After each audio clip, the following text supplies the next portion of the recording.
Hi. Hey. Okay, guys, so this week, as usual, we are discussing a hypothetical outfit, attending a hypothetical event presented to us by a not hypothetical stylist. This week we have Danielle Goldberg, who we both love and we both love to work with. And she sent us a look, and we're so excited to delve into our references and really hash out what kind of hair and makeup we're going to do for this look. Danielle has a roster of really cool young actresses, Julia Garner, Emma Greenwell, Laura Harrier, all girls that I feel like she really helped put on the map fashion-wise. They were definitely girls that I knew of as being like really good actresses, but Danielle really made them like style stars.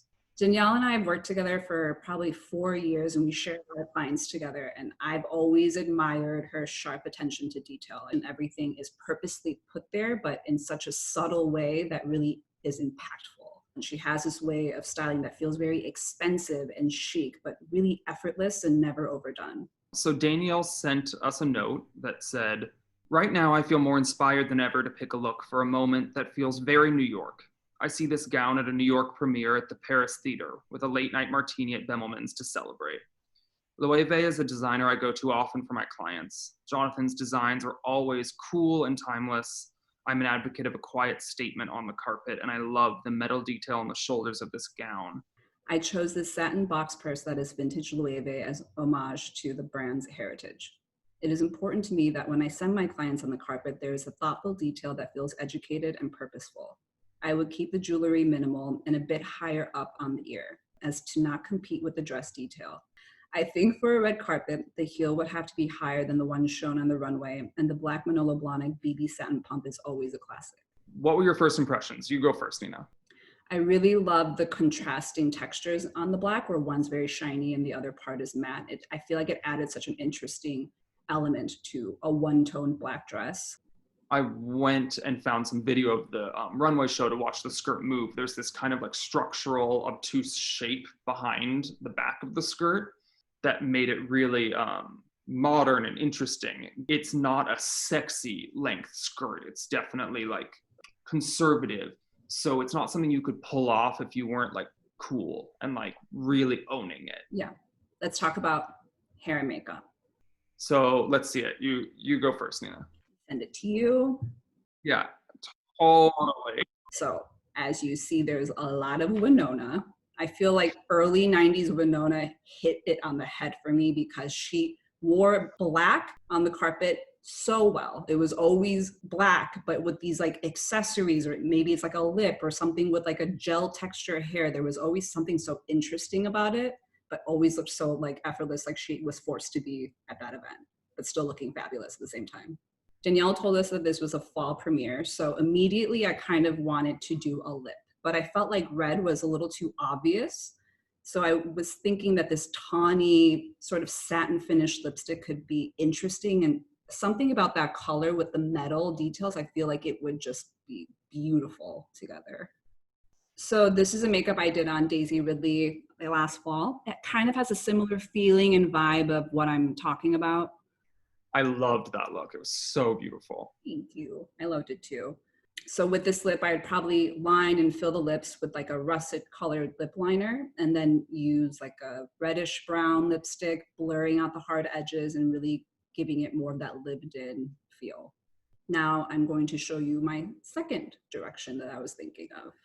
Obsessed already. This first image is everything. I wanted this like grungy, like lived in, diffuse, blurry, smoky eye. Like you had no time but to just like put some liner down and shove your finger around it, but maybe not so deep around the eyes and so black around the eyes. This is a makeup that I did where it's like a very diffuse, creamy sort of eyeshadows, and using like a coffee colored kohl liner and just rimming the eye out and just blending it out. Is there a world where you could do this and do that eye and that lip that she has there and have the skin be more natural and still make it feel that cool? There's something about how fair she is that I think really marries the whole thing and keeps it grunge. Yeah. I really think if we're doing an eye like this, I would maybe use a little concealer to take out any redness or blemishes that you might have. But really, it would just be raw skin, no color. Like, I don't even think it's like contour, nothing, like no blush. And I think that's what makes it so cool is like, that's the statement and everything else is so raw and bare. It feels very grunge. I treated this like a real job and sent the 2 references to Danielle. And I was like, I don't That's know. cheating. What is it? That's cheating. And she loved both, but she was slightly veering more towards the smoky eye. Interesting. Okay, so I love both. I'm also kind of leaning towards the eye, but I like the first image that has a lip with it still. Like, I kind of think you could do both. Both. Especially once we talk about hair and see like how loud that gets. Okay. I think there's a world where you could almost do both. Like, I just want to compare notes now. Show me what you got. To be honest, I have kind of like a mixing pot of images right now. I don't really know exactly what it is. We'll have to chat it out. So my first instinct when I saw this dress was this very Audrey Hepburn kind of like delicate, formal moment. But I knew that while that was what I saw initially, I was going to have to build on that because I didn't want to go anything too literal to that. It could get costumey and not fresh. I immediately wanted to counter that with this Oscars moment of Martha Plimpton. Yeah, so good. I saw this image in my mind as soon as I saw the dress. I just think it's so funny that like I was talking about Martha Plimpton at the Oscars. I need to check what year that was because the Winona images you sent, I swear we're within a 3-year window. Like we saw the exact same thing. I think it's also because we know Danielle, right? So I feel like because we know Danielle and what her aesthetic generally is, and with this whole minimal, quiet statements, I feel like that era is like the perfect time to do glam in such a minimal and like effortless way. I wish we were around back then and of age because I would want to be best friends with them completely. I want to know what they're doing. Like, let's get rowdy. Absolutely. I also loved this image of Gwyneth Paltrow. Yeah. If it was to be worn by a girl who had shorter hair, I think that I would really like to do something like that. I love even the visible bobby pin, and the kind of like 90s pixie. Yeah, for sure. That felt really like a balance between like this delicate Audrey moment and something grunge and cool in like New York. Something about that bobby pin, if you were to get something that wasn't maybe a black bobby pin and something, I don't know, with just the little accents with the metal, it would be so cool looking too. No, absolutely. I think I would try and find a bobby pin that was the same metal tone as the detail of the dress. But I would want it to still feel like a bobby pin. Like I wouldn't want it to feel like a hair accessory, like someone put thought into it. I'd want it to be like she was grabbing her keys at the front door and there was a bobby pin in the cup and she put it in. We know this girl. Like this girl is so obvious in our head right now. We know what kind of coffee she drinks in the morning. We know everything. That haircut is like teetering on wrong right now. Like it could very much become the like, can I see the manager haircut? It is dicey, but I do think when it's done right, it could be really cool again. I also could see a world where if I could do whatever I wanted, I love the idea of these bangs, the like Audrey mini micro bang. I think there's a real 90s grunge way to do that. And if the girl was into it and that haircut suited her, like I think that would be such an awesome shape with that dress, because then I could do a really minimal small head, not a lot going on, but the bang would be the statement. So this one's a hard one because we have a lot of different directions that we want to go in.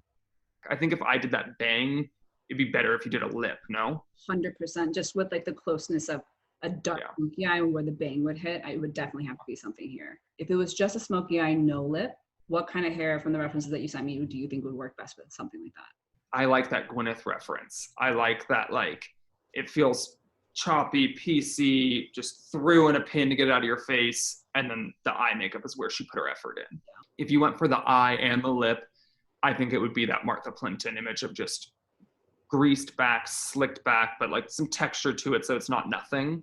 But I think that it would need that amount of simplicity to carry off the lip and the eye. We're going to have to hash it out because we have 3 really strong choices. I know. Of both hair and makeup? I think that my gut is that I would do something so simple as the Martha Plimpton Oscars moment. I can hear in my head being like, I'm trying to like push it more to talk about some more interesting hair looks, but I think in reality, that's probably where I would land, especially if we felt like the eye and the lip were both gonna happen. I don't know. I want to be like transparent with the fact that like truly like that's what I think this dress would call for.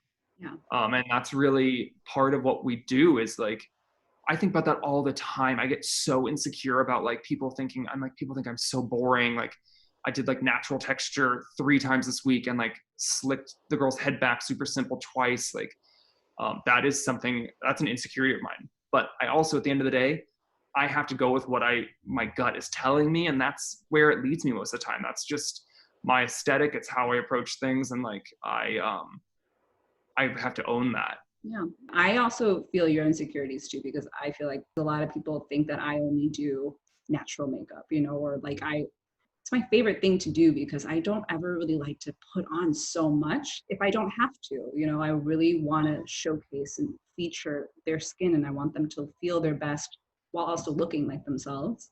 But I also face that as well. And a lot of times my gut tells me like this feels right and this is what I think will work.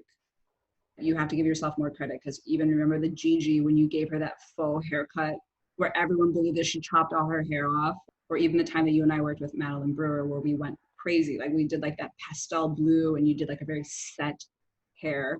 Yeah, I loved that look so much. She looked like a 60s Barbie. I don't think it ever has to do with your ability, but it's really like your taste level. And the most important thing I think for us as hair and makeup is learning when to stop and when to restrain yourself. I completely agree. I've been saying that my whole career. I think that restraint is the hardest thing to learn in what we do. I think what you don't do to a look is just as powerful as what you do add to a look. Yeah, I agree. I'll talk to you soon. Talk to you later. Bye.